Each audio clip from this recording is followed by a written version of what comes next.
Welcome back, everyone. I'm Halima Sharif, your host and producer for Anything and Everything, the internet-based show which acknowledges that everyone has a story. In June 2020, as part of my company, HS Global Consulting, a woman minority-owned public relations and communications firm's commitment to equity, diversity, and inclusion, I sought to create something meaningful and entertaining to help ease the sadness and frustration caused by the pandemic. To date, I have produced over 30 episodes within the following categories: the New Orleans music legends, women catalysts, women of color catalysts and their allies, women of color catalysts, there's just so many women, the artist circle, the brotherhood circle, the Muslim women catalysts, and many more segment platforms to come. I have interviewed such notables as former executive writer-producer for The Martin Lawrence Show, Kenny Buford, New Orleans jazz legend Edward Kid Jordan, Jermaine Basil, and Roger Dickerson, actor, comedian, and Saturday Night Live's first Black actor, Gary Morris, famed comedian actress Lunel, First Lady Jill Biden's chief of staff, and former ambassador of Uruguay, appointed by President Obama, Julissa Reynosa, Kimba Hendricks, Director of Diversity and Inclusion for the House of Representatives, and Suba Berry, Sarah Mount's president and CEO.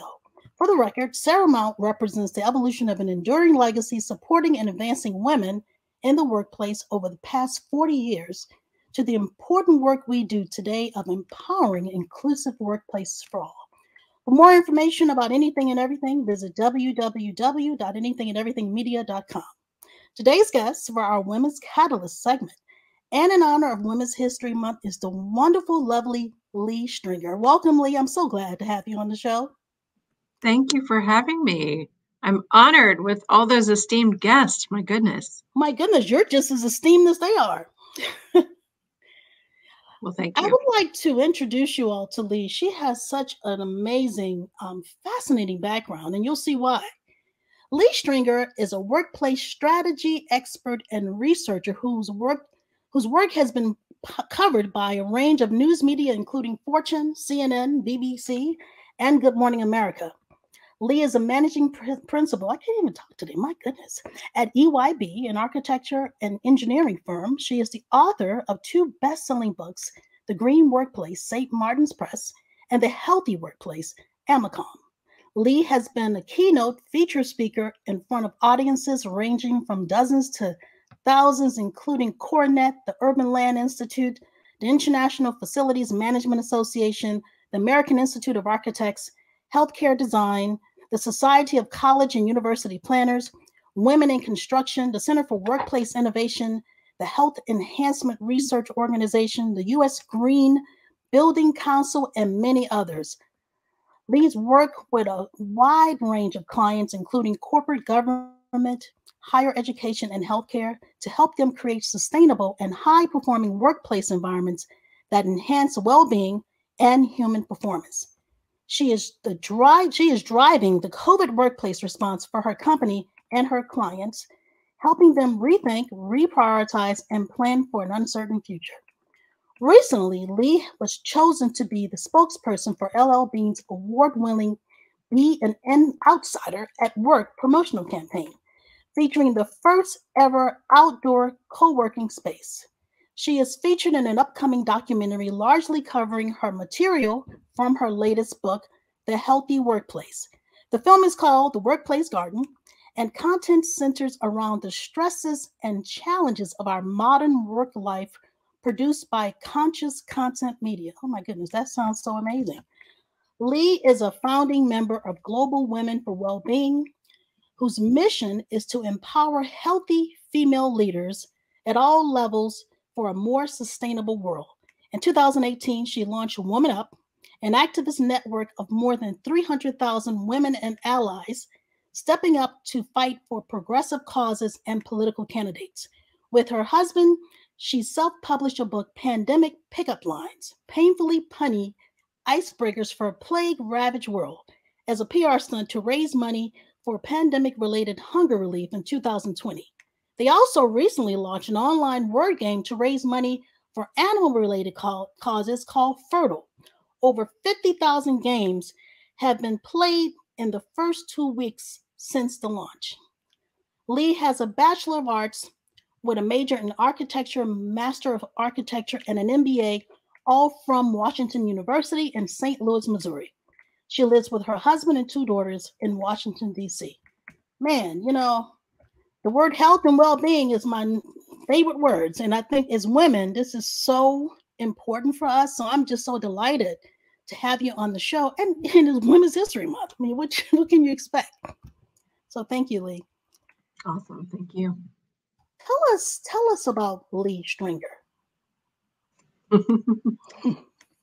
Well, I am interested in lots of things, but I would say that I keep coming back to 3 themes in my life.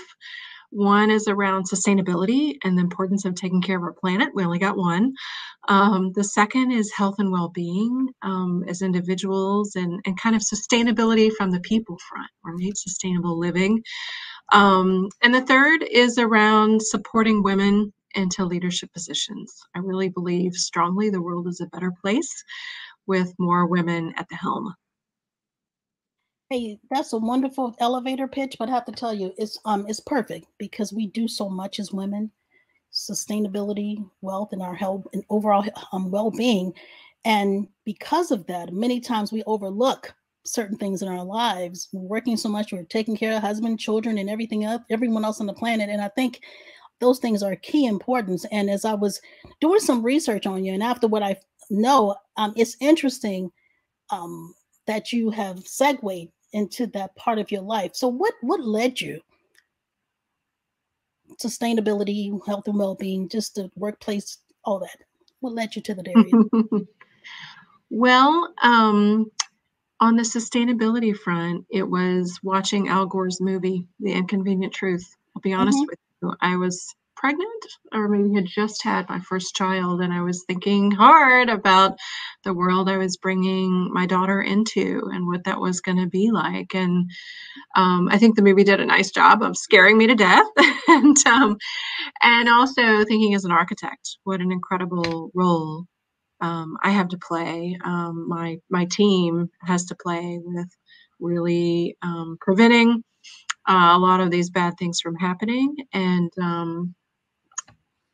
a lot of the built environment that I work on as part of my day job is a big chunk of the carbon problem, the carbon emissions problem, but also material use and all of it, the full package. And so, yeah, I think that really brought me to that. And on the health and well-being front, I am a woman leader within my organization and a big time achiever. I'm from DC, type A personality, got to get it all done. I've always been that way. And as I was trying to save the world, right, I wasn't really taking care of myself. And sometime around child number 2, I realized, oh my gosh, what am I doing? I was traveling the world and being a crazy person and not giving enough to my family, my clients, to myself, right? And had a little bit of a crisis of conscience and maybe a little anxiety, kind of shocks. And, it was really, really kind of scary. And I took a step back and kind of my husband talked me off a ledge, and we had a lot of conversations about, what are you really looking for? Where can you find your peace and your wholeness? And out of that conversation and a lot of research around, hey, what does it look like to have a healthy work life? That turned into another book, but also just for myself, a mindset change really changed the way I think about the world and how I think about helping others. I mean, I'm so driven. A lot of women are so driven by helping others. And I realized, got to put your mask on yourself first before you help other people.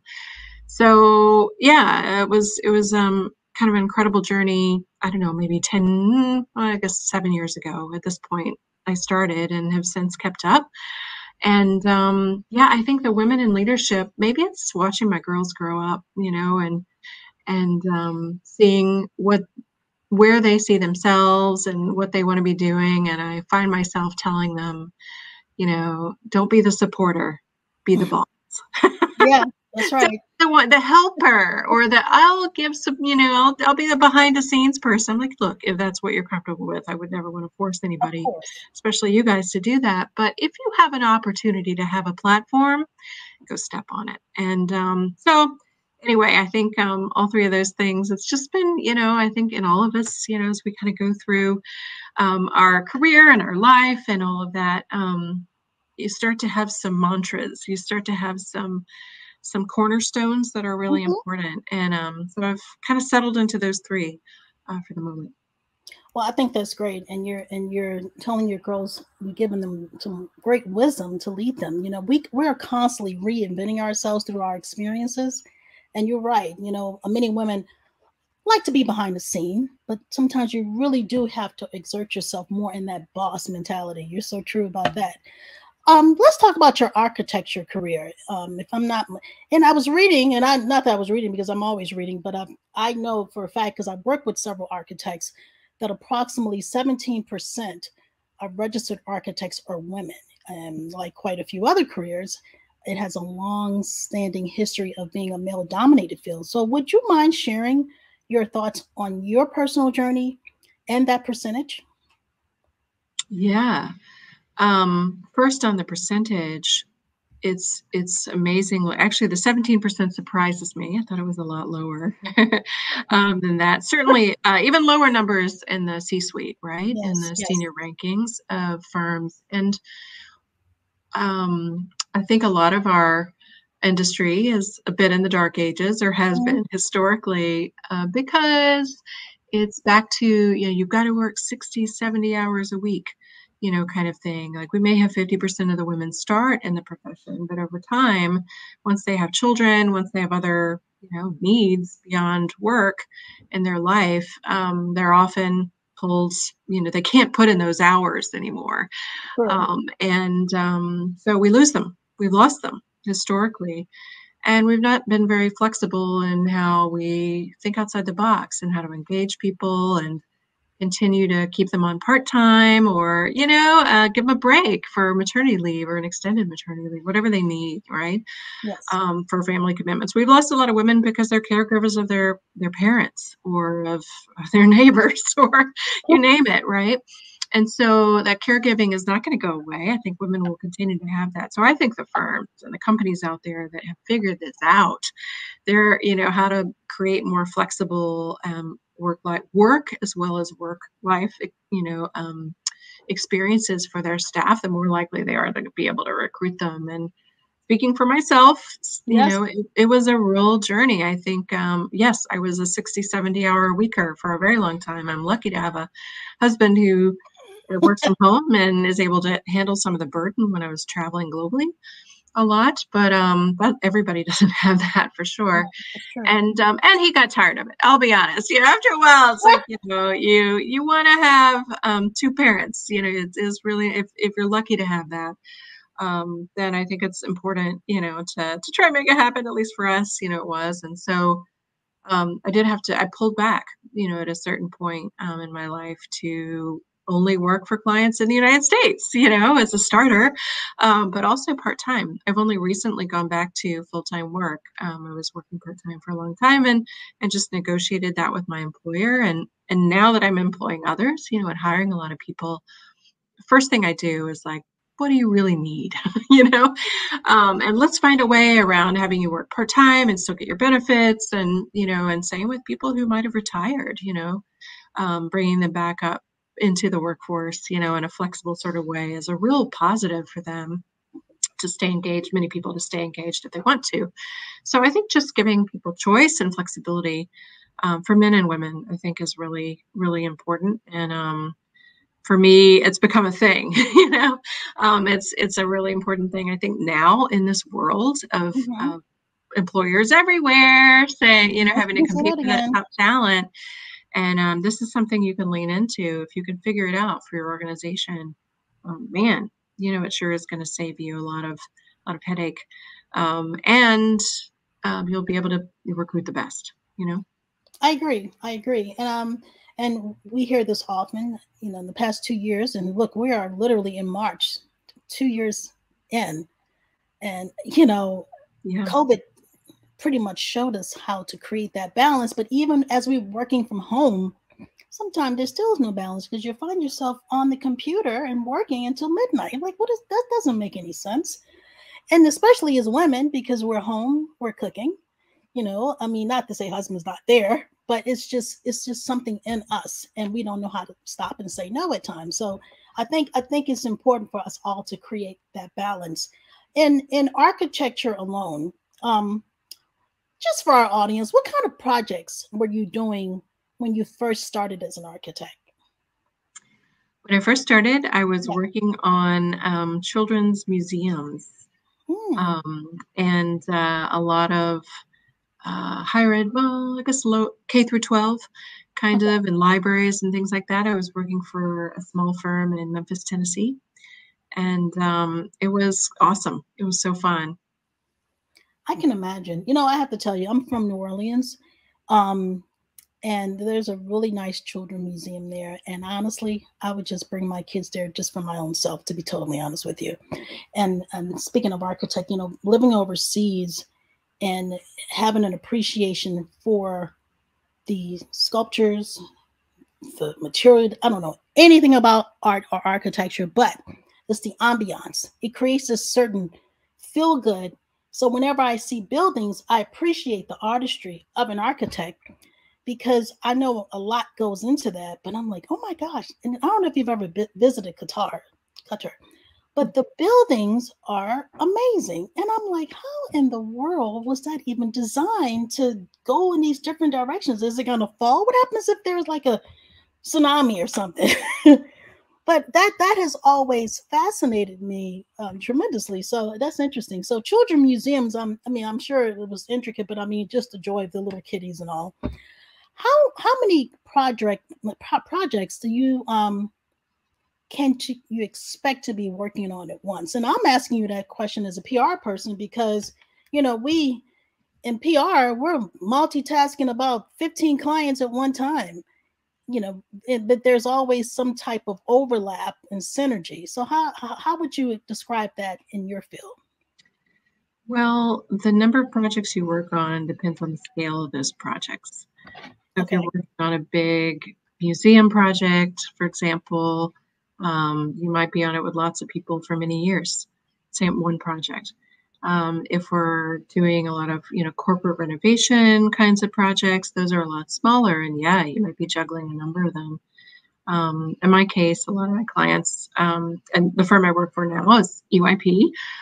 It's an architecture engineering firm, and a lot of our clients are more institutions, so higher education and hospitals, Mhm. um, government, a lot of government clients in DC where I live, and science and technology research clients. Anyway, they're in their space for a very long time. They're in it for the long term, and they're bigger projects in general.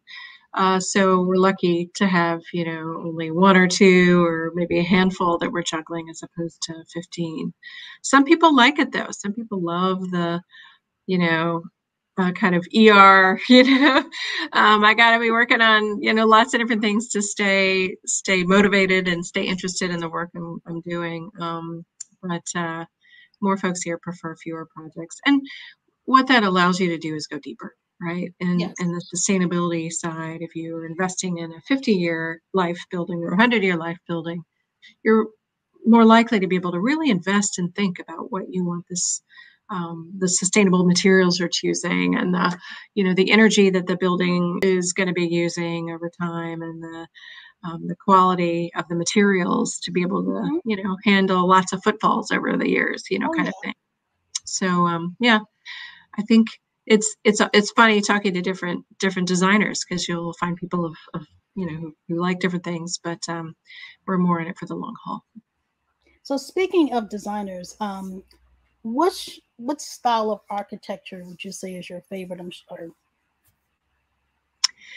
You know, the firm I'm in now does a lot of modernization, which Mm-hmm. is a term that is kind of getting thrown around a little bit by the General Services Administration, which is the government's landlord. So we do a lot of work Yeah. for the government, and really that's about reinventing an older building Okay. and for current use. And as much as I love shiny new buildings, you know, I am trained as kind of a more modernist architect, I guess, but I really enjoy older buildings that have been refreshed or Yes. reinvented. Um, a lot of that because I know that we'll never be able to afford those materials again. You know, some of the Mm-hmm. stonework and the intricate detailing, you know, you just couldn't afford to build a building like that anymore. The labor alone, right, is just crazy. So yeah, I just really appreciate what's gone in, and also the history. I love history, but Yes. the history of the building itself, and then the fact that it's been rethought of to work for a modern, you know, work environment or living situation, you know, residential. I love that, and I think that I was talking with my team recently, and all the glass buildings that you see everywhere, glass is not good for I mean, in terms of energy efficiency, Yes. Understand really that. not good at all. And so if you look at there's, you know, efficient design criteria, less glass is better. You know, it's good for view, a little bit of glass. You want to be able to have daylight inside and nice views, but the whole building of glass, I see that and I'm just thinking it's leaking energy, you know, and not so good. So I'm hoping in our profession we are more critical about you know, reusing first off, but also Yes. thinking about, you know, what message the building is sending to people walking down the street about what's important, and just, you know, careful, sustainable thinking, I guess is what I'm getting at. And that's gonna be a question coming up soon. But you know, you mentioned history, and I love history as well. And understanding the historical value of a building. You know, every state, every city has its own type of history, especially when you're dealing with in city hall and city planning. I'm sure you know trying to maintain that use, but at the same time, I'm just curious to how challenging is that when you're trying to still maintain the historical value of a building or a home, but then you know you're thinking about sustainability, and you mentioned about the whole energy aspect of it. I mean, I'm just thinking about in my house right now. Like, where's this draft coming from? Too many darn windows. But I like windows and I like sunlight and I like the sunshine. But at the same time, there has to be a balance and compromise somewhere. So how do you do as an architect and you're dealing with all these different land use issues and other concerns? How do you maintain the integrity and the historic value of that property and still try to weave in all these other components, materials when it comes to sustainability? If I'm making any kind of sense at all. Right now, you are. I think, well, a couple things. One, I think a lot of what makes buildings work well, makes them healthy, Mm-hmm. you know, in terms of what you're breathing in, but also the materials that are being used, you know, and wherever they're being used and brought in, that they're done so in a healthy and sustainable way. A lot of that you don't really see. You Mm-hmm. can't really see it. It's really good engineering. It's a lot of the guts in the building, right? That's Mm. above the ceiling or behind the walls.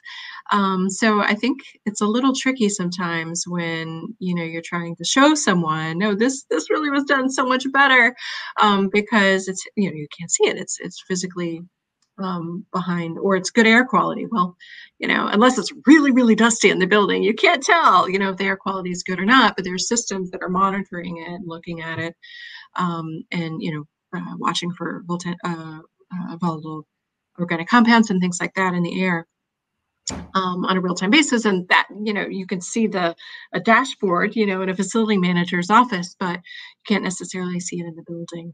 I think that's, in some ways, we love green, you know, we love like green walls and plants and things like that, because it does send, you can see it. You can see that, this is a building that's nice and healthy and reinvented, in a good way. And anyway, I think the history, back to your history point, I think you were making, it's always a bit of a, well, their codes and their historical Mm-hmm. preservation, you know, societies and groups that are very different in every district. So there's no unilateral, this is how you do this and this is how you do that. It's very often very local. So national, state, local code. So we really have to get into that understanding of what's precious, right? To the historical nature of the building, and then what is it that we have to play with, and what is it that we can potentially change. And often, we can't rebuild it the way it used to be and get it back to, its former glory. And even if we could, we might not want to, because it might not be as healthy or sustainable as we now know it should be. So it's complex. It's complicated. That's the short answer. But I think that what's really cool to be a part of on these teams is, when we're doing these projects, is you learn so much. I mean, just digging around and, learning about the building itself. You're meeting with historic preservationists. You're working with, local jurisdictions. You learn a lot more than just a building and what Yeah. its users need. You learn about a community, and a larger piece of our urban fabric, which is Yeah. really, really cool. And I think why I love that sort of work and those sorts of Yeah. buildings. And no, I can see that. I mean, those communities, those homes, those whether it's a residential property or a building, it's like the heartbeat of that community. And it's like, I know when I'm traveling to different places that I've been to before, whether it's home or whatever, and I'm like, oh my goodness, I remember this building that was there.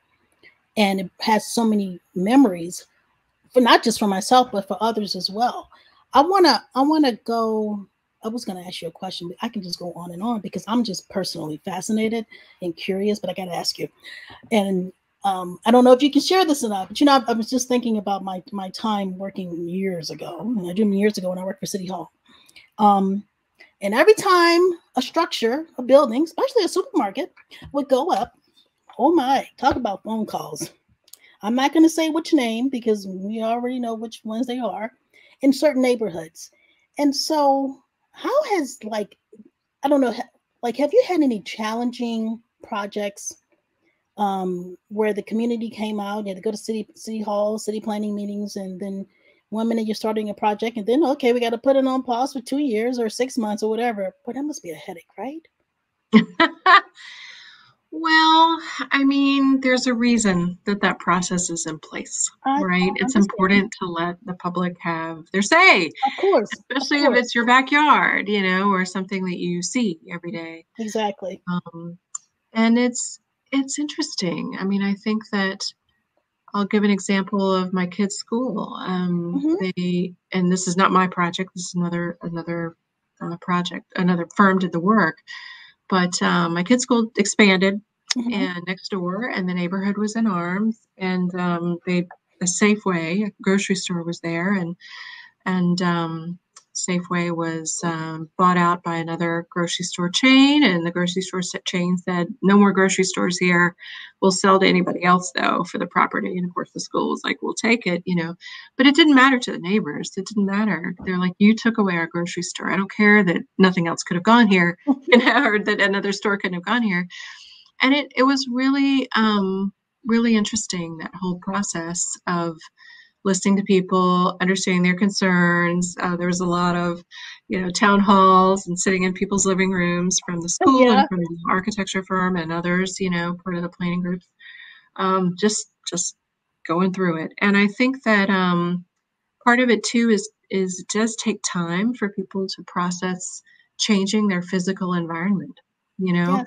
Yes. um, you get so used to something. It's the way it should always be. And the truth is, our cities are growing at an exponential rate, and our schools are growing, and all the services and the roads and everything that needs to support our planet. We have a Mhm. lot of people, more and more moving into cities, and more neighborhoods are going to be reshaped and imagined to be bigger and bigger. And it's a fact of life, and so deciding what's precious about Mhm. what you want to keep and what you want to let go of, it's an evolving thing. It really is an evolving thing, It is. which is fascinating. And it's funny too. There's a really wonderful quote from this physician. I can't remember his name now, but he's really into, he was public health, he was with CDC forever. And but he's really fascinated by the built environment. And he said, everything that we see, we assume it's always been that way. Yeah. But the truth is, it's that way because somebody designed it to be that way. Hmm. And unless you're in the forest somewhere, but even in the forest, often that's sculpted, Yeah. by someone, right? Or it's been touched in some way. So I think some things we do want to hold dear, and some things we just have to let go and kind of reframe and imagine Yeah, I what could agree. be. I totally agree. I totally agree. And that's why sustainability is so important. So, Mm. speaking of sustainability, I want to talk about that a little bit more, that in architecture, because you touch on it several times throughout the different questions I've asked. So, how have you approached sustainability in your career as it relates to climate change, using healthier materials, so forth and so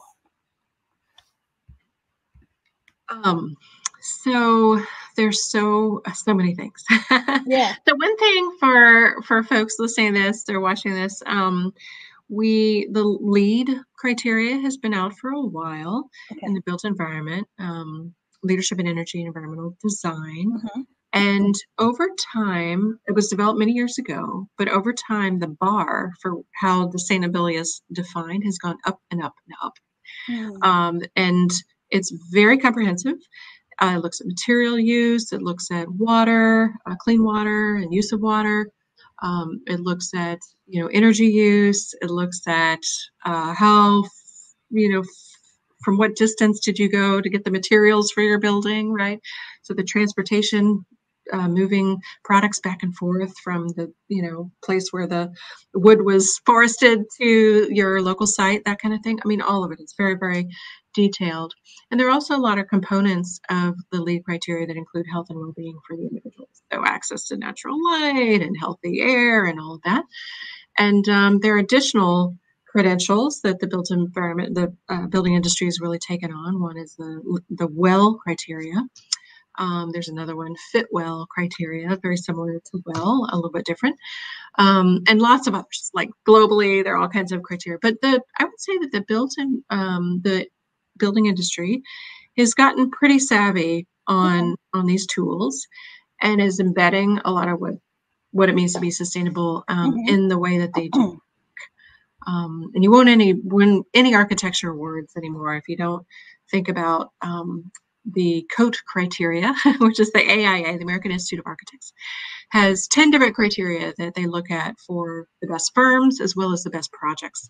And those include all the sustainable criteria I just mentioned, as well as diversity, equity, and inclusion of the company and your project team, Yes. and lots of other things. It's very, very cool. But I'm really proud actually of what the AAA has come out with recently, because it really is holistic, and it's saying not every project has to solve all the world's problems, but pick a few of them.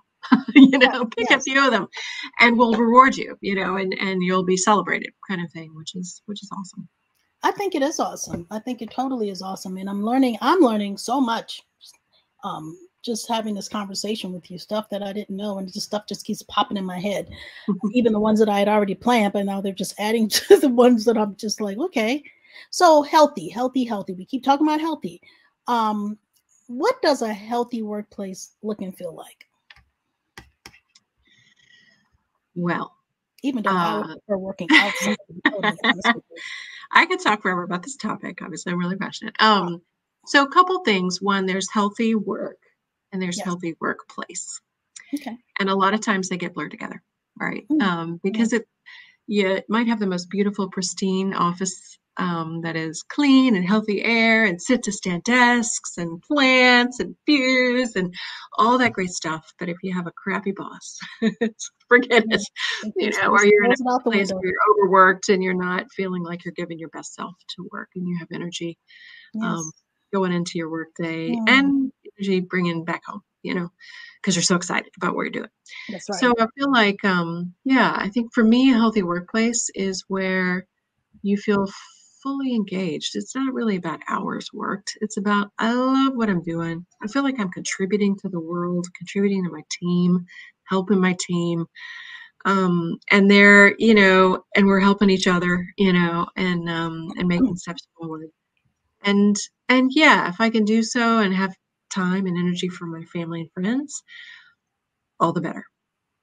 In fact, often that time with family and friends is exactly what I need to bring back to, the energy back to my work. So it's funny. We talk a lot about work and life and all that, and I've stopped measuring. I've stopped measuring. That's Goodness. how I feel. It's how I feel, and when you're overworked. Oh yeah, you definitely know when you're overworked, and we hear all these terms, marketing terms. They keep changing. Work life balance. In my mind, I'm like, okay, work life balance as it relates to what? Um, it's for me. I read energy. Energy is so important for me. And I'm not just talking about the sunlight energy. I'm talking about aura. And so being outside, we hear folks talk about working outside, especially when it's springtime and you can smell the magnolia trees and the little lilies or wherever you live at, whatever you're going to be smelling at that time.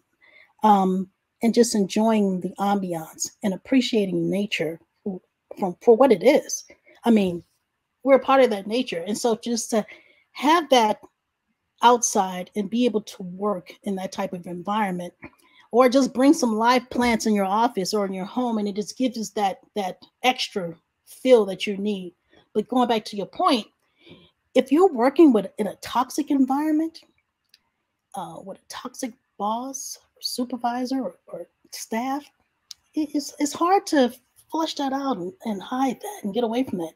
So you find yourself being guarded, you know, and then you go back to work-life balance. You're like, what in the world is that? So like you said, you stop measuring because it's different for everyone. But then again, some people are just immune to it. They're immune to toxicity and they're immune to certain things happening, and they'll say, oh, that's just the way it is. But it doesn't have to be that way. So when I think about sustainability and all the things that you're talking about, health and well-being, we say these things, but do not, I know you say, I know you really mean it, and I know I really mean it, but do other people really mean that? And do they really understand what they're saying?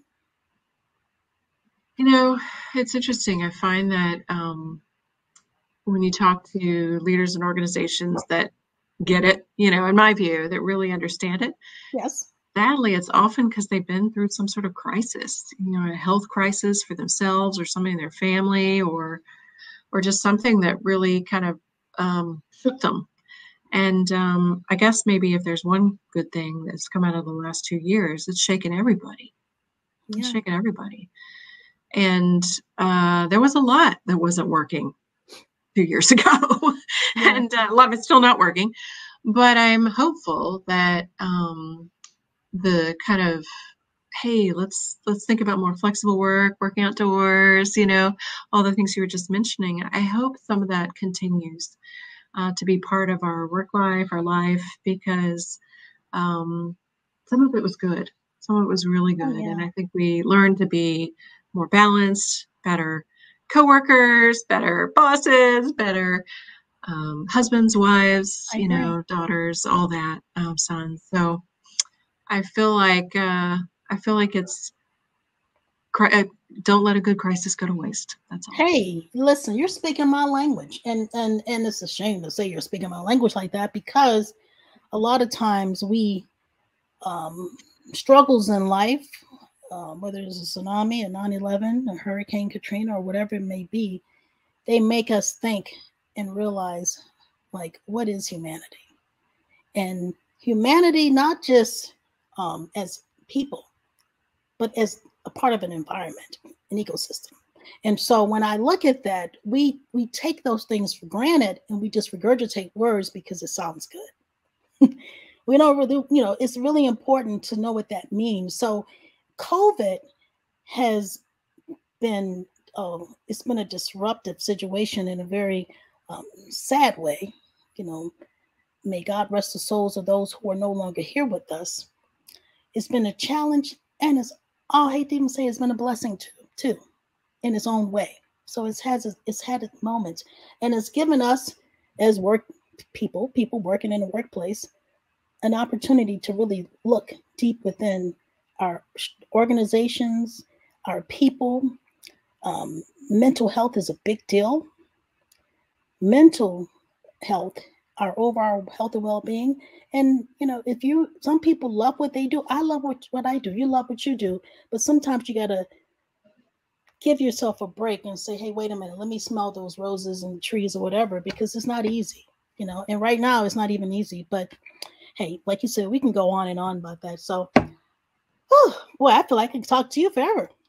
I wanna talk about you are involved with so many things. Like I said, you're an amazing woman. You've got your organizations, you've got Women Up, you've got Global Women for Well-Being, everything that you're passionate about. And then you have Furdle. And to my understanding, Furdle is a web-based word game similar to the New York Times Wordle. The difference is that Furdle is designed to raise money for animal-related causes. So tell me about all these wonderful things. And I'm going to show, as you start talking, I'm going to show some of that on the screen and to invite people to learn more about your organizations and about Furdle and everything else you got going on. That sounds great. Yeah.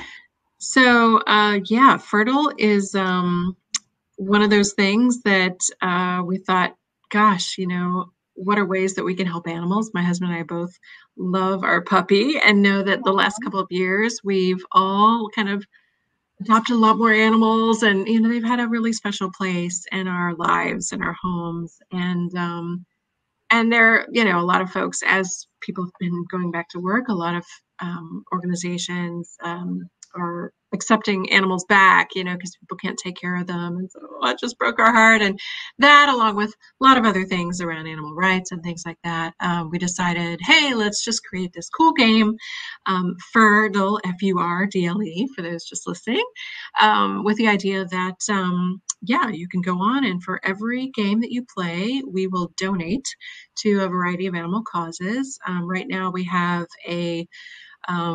I think it might have just ended, but we're donating to organizations that were helping folks in Ukraine. Mm-hmm. A lot of the men who were drafted to work in Ukraine, who might have been single men with pets, they had to do something with their pets, right? They couldn't keep them with them, and so they're accepting them in Poland and a lot of other places. And so there are a lot of pet related things that we just thought, oh, there's one thing that we want to, that we could do within the Furdle group. But this is, we're looking for sponsors, we're looking for organizations to help support, grow this, and continue the donation cycle, I guess, to give back to groups. And we're also looking for, very cool organizations to donate to. I think as we see a pressing need, right, in the world or in the United States, but really anywhere. So it's been a really fun project. It's grown like crazy. I guess people really love their animals. Yeah, I see that. Which is really cool. And both my husband and I we're moving towards being vegan for lots of reasons. Mm-hmm. So part of it was our love for animals, as well as health, of course, being an important thing. And sustainability and all of it. So it's kind of, it's one of those, let's just be all in, kind of things. But so we're serial activists. We do a lot of activism together and separately. And I just think it's really important to step up in some way in this world, whatever that looks like for you. And I love the animal thing. My husband and I are both him full time and me as a side hustle involved in politics. And boy, it's very divisive. But I tell you, animals, but most people that we've been running into, and it's just a wonderful way to a lot of people support it. It's a great way that they can agree on something that's really important. So anyway. I think that's just to add to that. I know you're going to talk about other organizations, but it was so funny. When I was younger, my brothers used to call me a feline collector. I'm like, really, people? I just love cats. I didn't care for dogs so much until later. Until later, you tell yourself you don't care about no animals, and look what happens. They just at your feet 24/7.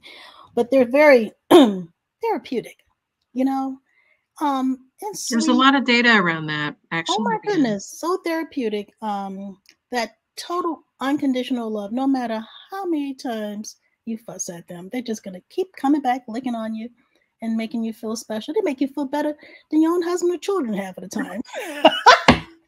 I think, I'm yeah, I sorry. think our dog might be our husband's favorite of the rest of us. Yeah. Listen, it happens. And all those men out there who try to be all like, I don't want no dog, they end up falling in love with the animals more than we do. So I think it's a great cause. You know, all you animal lovers out there, there's so many, especially in DC, New York, Atlanta, Chicago. I'm sure you've got the numbers just rolling. You know, be on the lookout. And I think it's a great cause. I really do. I think it's a cute name, Furdle. Hilarious. No, that's great. And and we're also, get online, check it out. They're a number, we partnered with Care 2, which is an organization that has a lot of, we do a lot of work with them, but they have regularly new causes or new issues that they're supporting. And you could click on one of those causes and take action or sign petitions, related to various, if there's a particular animal issue you're interested in, have at it. And again, I think just keep playing those games, and spread the word. And if you know anyone who's an animal influencer or a human of an animal influencer, Yes. please pass it along to them. We actually had a Boo the Roo. Oh my gosh, it was so cute. There's this rooster named Boo. What was it called? Boo These the small Roo?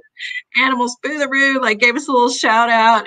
It was so adorable. But we love shout outs with animals or your Oh, puppy. I think that's so cute. That would be really fun. We would You, love it. you know what you all should do? And my New Orleans listeners, we you just missed Mardi Gras. Mardi Gras was recently, and so every year there's the crew of Barkus. Barkus. Are you familiar with that? No, Okay, no. it's all animals, and they get all dressed up in these costumes, and it's the funniest thing ever. So you got the dogs and the cats. I don't know of any other animals. I've just seen the dogs and the cats, but mainly dogs. But you should connect with them. You should connect with them. I think it would be a great thing to do. And they parade all throughout the French Quarter every Mardi Gras. It's the funniest thing ever. I don't know how many years they've been doing it, but literally barkers. Oh, and then there's like a king of barkers.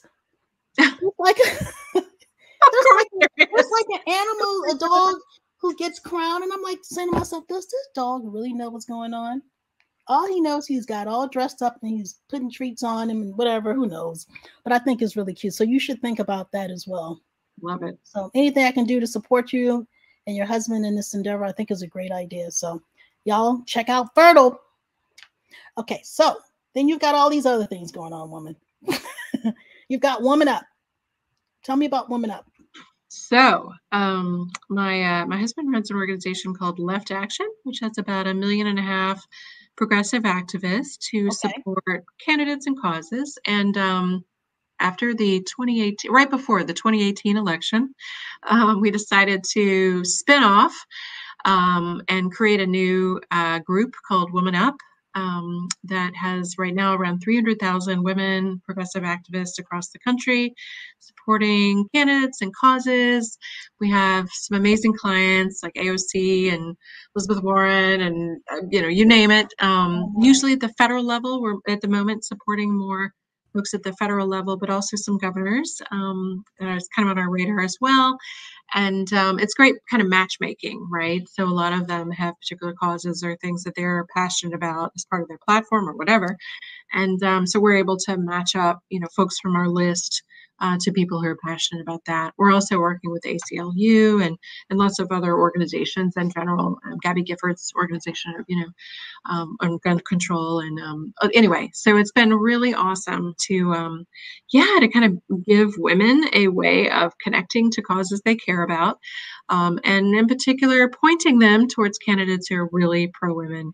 And Yeah, it's been amazing. It's been an amazing ride since 2018. We've grown quite a bit, and we'll continue to keep at it.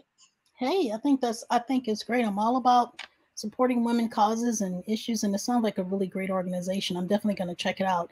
And then you have what is the other one? Global. Global Women for Wellbeing. Yes. Yeah. Tell us about that. So that started maybe 2016, something like that.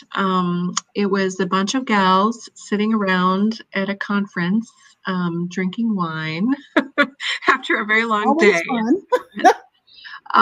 It was several of us with, it was actually Harvard Center for Public Health. There's a group Okay. that, this really amazing group of people. It's called Shine, Sustainable, Healthy initiatives for net positive enterprise. It's a whole mouthful, but it's basically all the chief wellness officers and all the chief sustainability officers of organizations get together and kind of talk about the intersection of those things. Mm-hmm. I love this group. And but after a long day, a few years ago, we were all sitting around like, yeah, there's women leaders. There aren't enough of them, first off, and what's preventing that? But also, are there things that we could do to help? And are there things about being a sustainable leader, not a dressed out, oh my gosh, I've got a full-time job and a full-time home and a full-time this, that, and the other, is there sustainable leadership kind of thinking that we could, point people to? And we kind of looked to the left and looked to the right of us, and we're like, oh, I guess maybe that's us. I don't know. And there's a woman who is the huge driver behind this organization. She's amazing.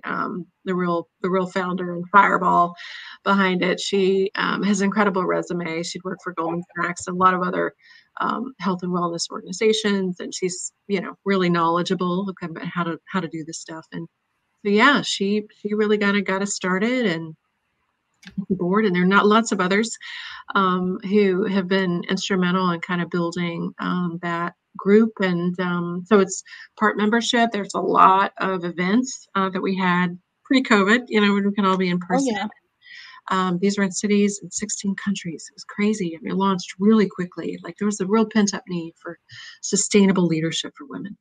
And connecting women together. You get a bunch of really smart, amazing, motivated women in a room and magic happens. So we realized those events were a lot more than just about health and wellness. It was about business and lots of other things, supporting women, business owners and all of that. So it's been a very fun thing to see happen. And I can't wait to get back together for man, because, nothing beats that.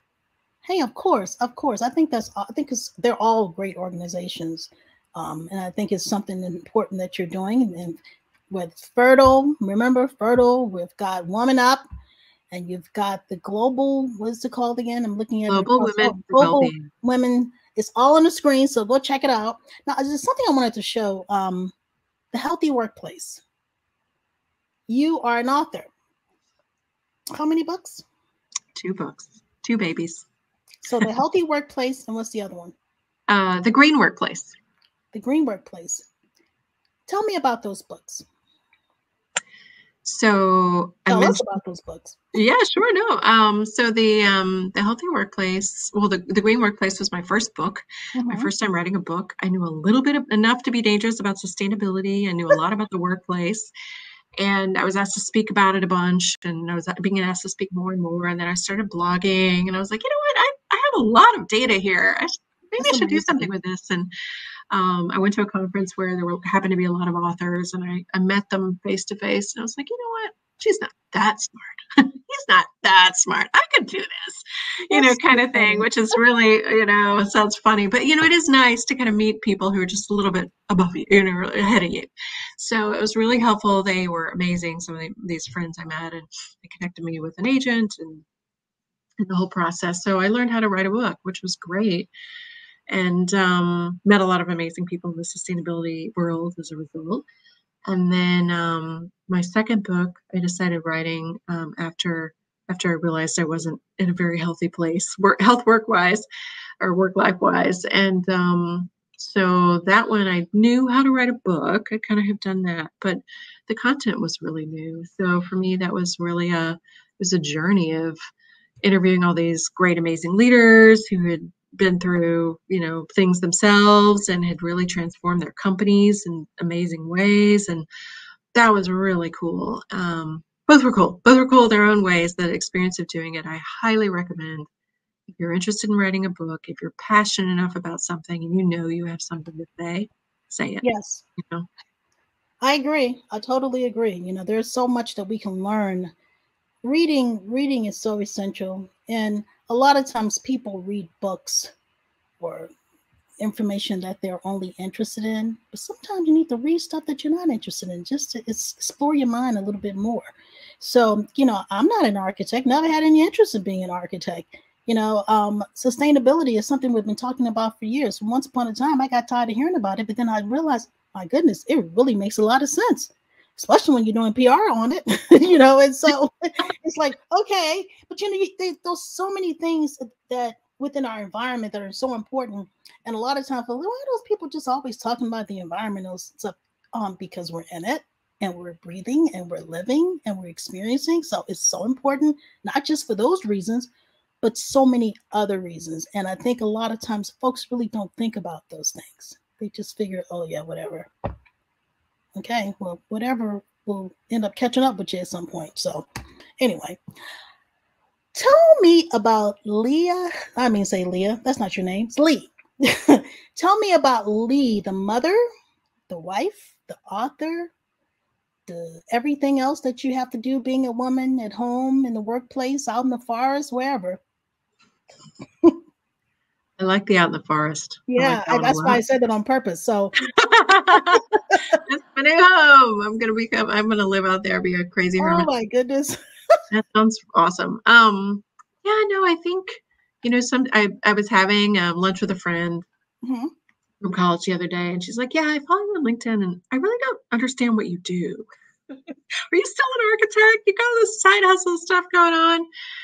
And in my own mind, it makes all the sense in the world. But I imagine sometimes to others, I'm like, what does she, what is she up to? She's all over the place.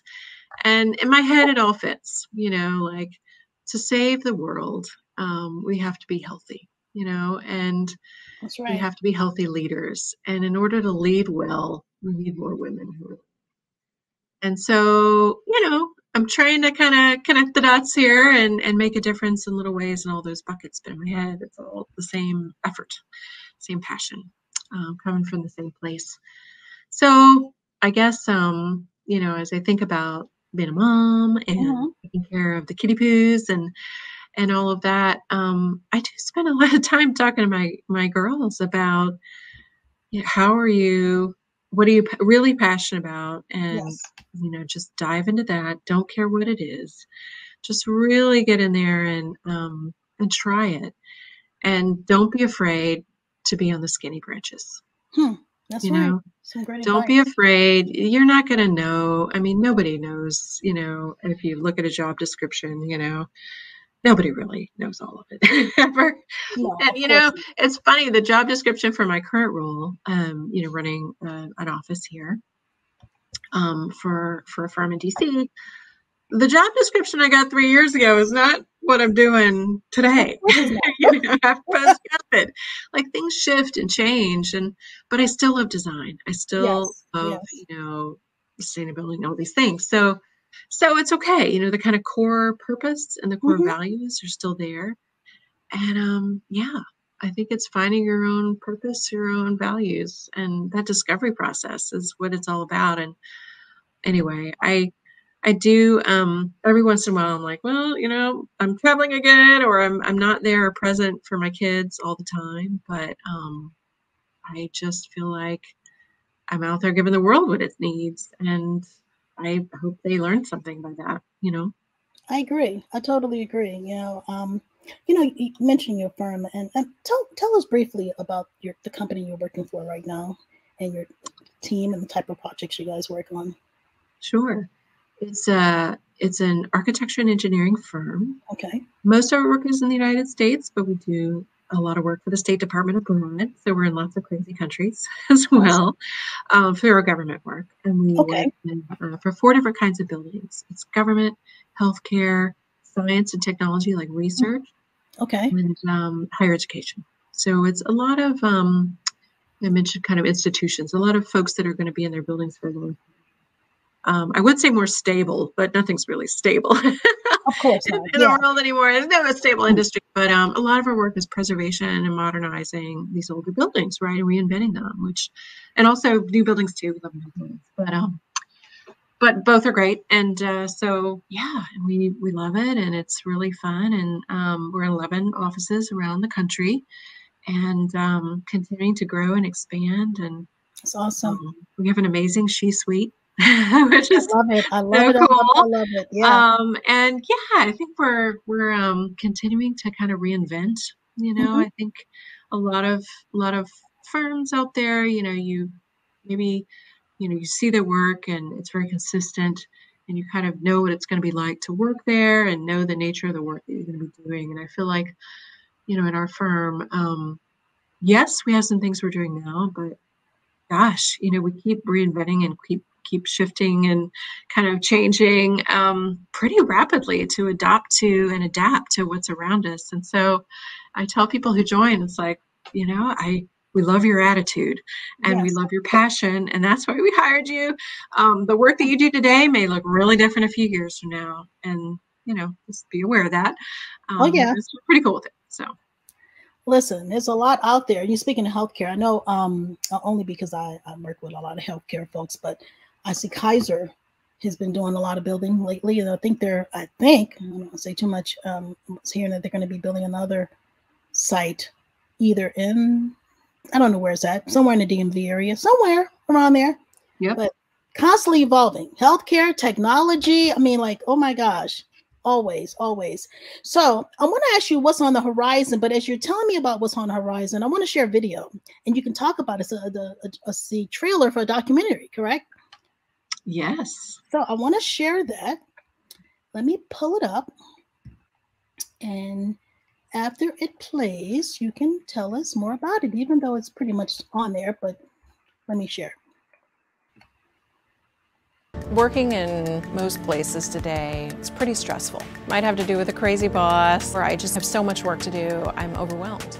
This is one of the most important topics in society today. So much of our time is spent at the office. It's an important focus of a lot of our health efforts because the biggest impact can happen there. There used to be a social contract between employer and employee, and I think that social contract has disappeared.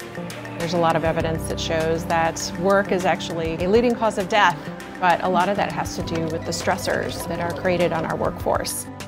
For a company to ignore this, they do it at their own jeopardy. What businesses are not making the connection to is how that worker's stress is actually impacting their bottom line. Billions of dollars lost every year, something like 300 billion due to mental health issues, stress, and or presenteeism. So we're starting to see companies starting to really address this issue. I look at it like your company is a garden, and your garden is only going to grow and nourish as well as you take care of it and water it and weed it and plant it, etc. And it's the same thing with a company. If you don't take care of your employees, your company isn't going to thrive. Is there a responsibility for employers to care about their employees? I think there is. The companies that are going to thrive, that are going to win in the long term, are those that are more expansive in their thinking, and those that think beyond the next quarterly returns. Make it inviting, put in nice lighting, put in music. One company actually slowed the elevators down so that it took longer to use the elevator than to walk up the stairs. You're on the trails, doing exercise, that type of thing.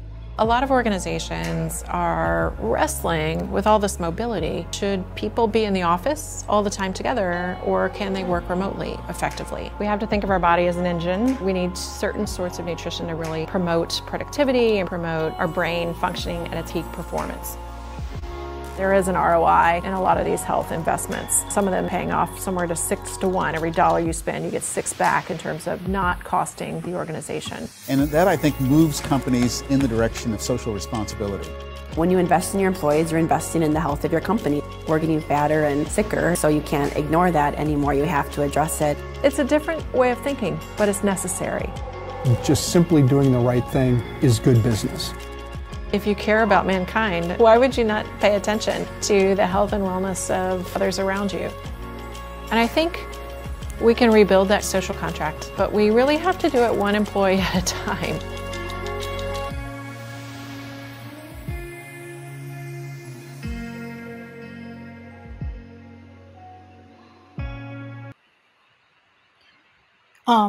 I'm just going to say amen to that, because everything about that is so true. Investing in our employees is such a bigger picture from a health perspective. Sounds like you guys need to partner with Society for Human Resource Management, if you haven't already. Yeah, Sherman's great. ATD, there's a lot. Yeah, they're headquartered right around the corner from me. Yeah, they're awesome. Yeah, I think so. The Workplace Garden, the company that produced that documentary, which is coming out very soon. They're sending it around for awards at the moment. But yeah, so it was kind of a lot of the healthy workplace book stuff is in it, but lots of experts. They brought in lots of experts to kind of talk about all these things, around this idea of business case for health, which is a very, very cool policy, how that's connected. And conscious content, the filmmakers do a lot of amazing films on, on, gosh, you name it, sustainability issues, health issues. Actually, they have an animal documentary as well. Really cool. Wow.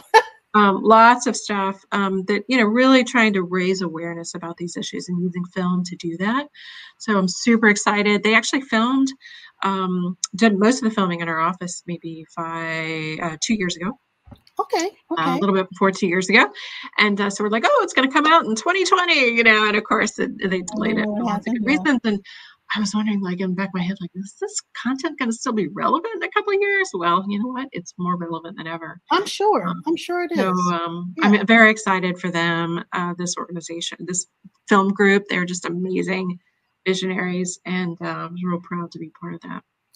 Hey, I think it's great. I'm looking forward to learning more about that, and it's very relevant. I mean, you were talking about the touch points that we're talking about now, working in a remote setting, working outside. So it's like, how interesting is that, considering that you did this back then, and look where we are now. So very relevant. One more question before we go. Advice you would give other young women about leadership. I think the biggest thing, we touched on it earlier, is around stepping up. Stepping up. It's funny. One of my daughters was like, "Well, should I run for student council?" And I was thinking about being secretary or president. I was like, "President, go for the top job," kind of thing. I have to say, I've had a lot of roles through my career, and this latest one, I'm in a position where I'm able to hire, and I'm able to make decisions about lots of things, that impact people, have a real direct impact on people's work and work life. And I see the difference it is having the ultimate say. And so I guess, and I'm also heavily involved working with a lot of women running for political office as well. It's been so inspiring working for them and watching them evolve, as they've kind of grown into their role, and realizing that, it's power, and, is power bad? Well, yeah, it can. But I think, with the right, you need a platform, and you need to be able to have certain things in place in order to make a difference at the meta level, right? We can all make a difference every day in everything that we do, but to really have that level of influence, right? You do have to kind of take on roles that might be uncomfortable to you, and might make you feel like you don't feel quite ready. But look, you can get ready. Find a kitchen cabinet, find people that you can pull in a room and, show a mirror to you at what you look like and the kind of influence you can have. Get some great girlfriends, guy friends, whatever, to help nudge you and get the coaching that you need. But get out there and do it, because the world does not have enough women leaders. Full stop. We're so behind. And it takes work. And even in Sweden, I was talking to some friends who are heavily involved with us women I worked with, or I lived next door, who was the culture ambassador for Sweden. And she was like, yeah, well, in Sweden, the reason we have 50-50 people in our Congress or their parliament is because there are quotas for women. I was like, interesting. Like, you're Sweden, Okay, so even the most enlightened countries out there are having to put in serious structure in order to get kind of 50-50, right? Yes. Or 51-50 or 51-49. I'll take that. Just, there are more women than men, so let's be fair. But so I really do think that, take it on yourself. Don't nudge someone else. You do it. And you have so much more to give than you know. If you've got passion for what you're interested in, you're going to do it. You're going to figure it out. And yeah, you're going to take some knocks, and yeah, people are going to criticize. And, I think it really is worth it for the people behind you. I totally agree. Just keep moving and just pass the torch on and just let everybody just keep flowing and flowing until we get more women in those leadership roles. Like, we really can't give up. Leigh, This has been such an interesting, well-informed conversation. And I really mean that. I've learned so much just speaking with you. And I say this often whenever I do these segments, that's the beauty of this platform. It allows everyone to tell their story. It allows us to tap into a myriad of diverse worlds. So I thank you for being a champion for sustainability, a woman on the move, a great mother, wife, architect. Thank you for being an advocate for the overall health and well-being for women and our planet. Your contributions, my dear, I thank you immensely for being a woman catalyst. You are more than a trailblazer. You are truly a trendsetter, and I really do appreciate you. And I look forward to following you and learning more about all the wonderful things you're doing. So thank you so much. Thank you. This was a real pleasure. You're a fantastic host. Thank you so much. This was great. Great conversation. Thank you. And thank you to those of you who have tuned in. Be on the lookout for more phenomenal women this month for Women's History Month, as we tackle topics as being an entrepreneur, staying sane in a world of insanity, and so much more. This segment will be available on the Anything and Everything Media YouTube channel, as well as on all major podcast platforms. To learn more about Anything and Everything Media, visit www.anythingandeverythingmedia.com. Until then,